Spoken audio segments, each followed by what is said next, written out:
বাংলার কালীক্ষেত্র বললেই আমাদের আশেপাশে এমন কিছু মন্দির আছে, এমন কিছু মায়ের মূর্তি আমরা দেখি, যা ঘিরে অনেক গল্প আমরা শুনতে পাই। আজ কালীর কথায় এমনই এক মায়ের কথা আমরা বলবো। আসলে হিন্দু পুরাণে আদিশক্তির নানান রূপের বর্ণনা পাওয়া যায়। মায়ের প্রত্যেকটি রূপের সাথে বাংলার 12টি মাস ওতপ্রোতভাবে জড়িয়ে আছে। এই যেমন বৈশাখ মাসে গন্ধেশ্বরী মা, জ্যৈষ্ঠীতে ফলহারিণী কালী, আষাঢ়ে কামাখ্যা মায়ের অম্বুবাচী উৎসব, শ্রাবণ মাসের আরাধ্যা দেবী শাকম্ভরী, ভাদ্র মাসে কৌশিকী, আশ্বিন মাসে অকাল বোধন, শারদ উৎসব, দেবী দুর্গার আগমন ঘটে এই বঙ্গে, কার্তিকে জগদ্ধাত্রী পুজো, অগ্রহায়ণে কাত্যায়নী, পৌষ মাসে পৌষকালী, মাঘে রটন্তী, ফাল্গুনে সংকটনাশিনী দুর্গা, আর চৈত্রে বাসন্তী। বাংলা ক্যালেন্ডার অনুযায়ী প্রতি মাসে মা আসেন আমাদের কাছে নানান রূপে।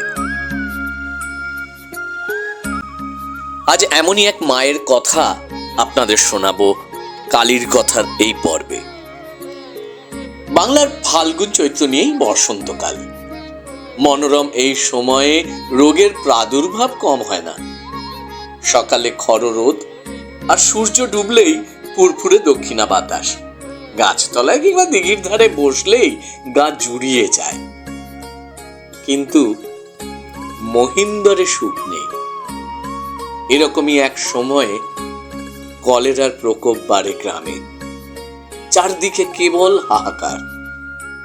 ঘরগুলি ভর সাঁঝেও নিষ্প্রভ ম্রিয়মাণ, অথচ শ্মশান সদা জাগ্রত।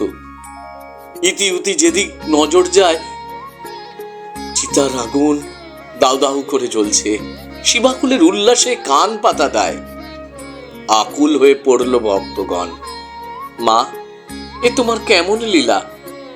বসন্তকালে সবাই আমোদে মাতে, তোমার আসার সময় হয়, আর আমাদের গ্রামে এমন করে মরো। দাবানলের আগুনের মতো ঘর থেকে ছড়িয়ে পড়ছে চিতার আগুন। আর কতদিন আমাদের কান্নায় বধির হয়ে থাকবে মা? আমরা কি এতই পাপী সন্তান যে তোমার স্নেহ ছায়াটুকু আমরা পাইনি? কি আমাদের দোষ বলো মা? আমরা প্রায়শ্চিত্ত করি। সন্তান যখন আকুল হয়ে কাঁদে, মায়ের মন তো টলবেই। মা স্বপ্ন দিলেন ওই শ্মশান ভূমিতেই তিনি পুজো নেবেন। শান্ত হবে মহামারী। এবার বাঁধলো এক বিপত্তি। শ্মশান ভূমিতে কোনো ব্রাহ্মণ পুজো দিতে যেতে চান না। শেষে রায়না গ্রামের ভট্টাচার্যেরা এগিয়ে এলেন। মা পুজো চেয়েছেন যখন তো পুজো হবেই, এটাই তো মাতৃ আজ্ঞা।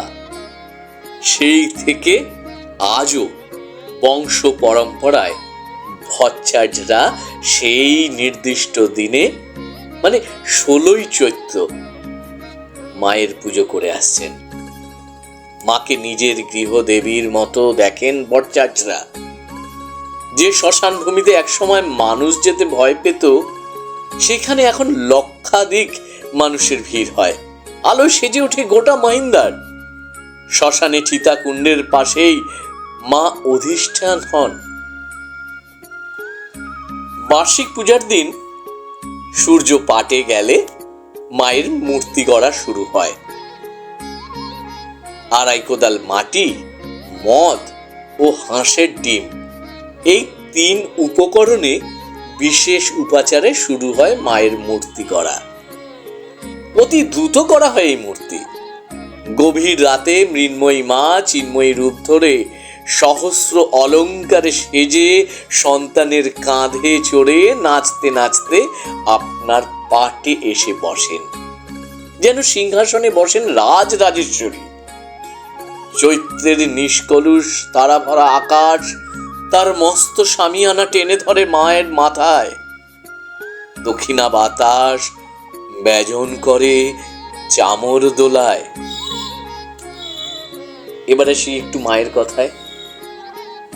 মা এখানে 2.5 থেকে 3 ফুটের, দ্বিভুজা। মায়ের জিভ তো দেখাই যায় না। মায়ের গাত্রবর্ণ ঘোর কালো, শিবের উপর দণ্ডায়মান। বাম হাতে পাত্র, অপর হাতে আশীর্বাদ দানের মতো থাকে। হাতে কোনো মুন্ড থাকে না। মায়ের কোমরের সামনে বাকছাল জাতীয় আচ্ছাদন থাকে। মায়ের পূজার নির্দিষ্ট কিছু বিধি এবং নিয়মও আছে। বীরাচার মতে মা শ্মশানকালীর পুজো হয়। পার্শ্ববর্তী একটি নির্দিষ্ট পুকুর থেকে বরাবরই মায়ের পুজোর জন্য মাছ চাষ করা হয়। সেই মাছ ধরেই মায়ের পুজোয় নিবেদন করা হয়, অবশ্য তা পুড়িয়ে। মায়ের নিবেদন তাই রাত দুপুর থেকে মাছ ধরাও যেন এক উৎসব।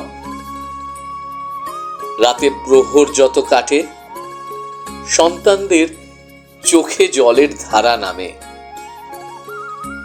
মায়ের যে ফিরে যাবার সময় হলো, 2 সন্তান কাঁধে করে মাতৃমূর্তি বয়ে নিয়ে যায় নিরঞ্জনের উদ্দেশ্যে।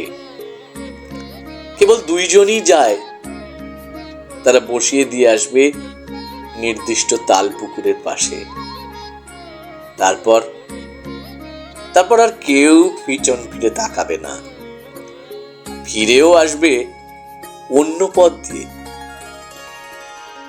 মা তারপর নিজেই হাঁটতে হাঁটতে চলে যাবেন পুকুরের দিকে, জলের দিকে।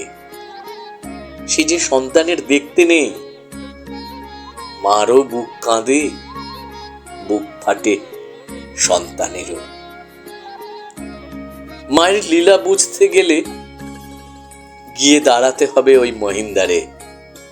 বর্ধমান কর্ডলাইনের জৌগ্রাম স্টেশন থেকে যেতে হয় এই মহিন্দার গ্রামে। লক্ষ লক্ষ ভক্তের আকুলতায়, কান্নায় অতি অবিশ্বাসীয় টলে যায় এখানে। উপলব্ধি টেনে নিয়ে যায় অনুভূতির গভীরে। সবাইকে ভালো রেখো মা। মায়ের আশীর্বাদে সবাই নীরোগ থাকুক, এই কামনা করি।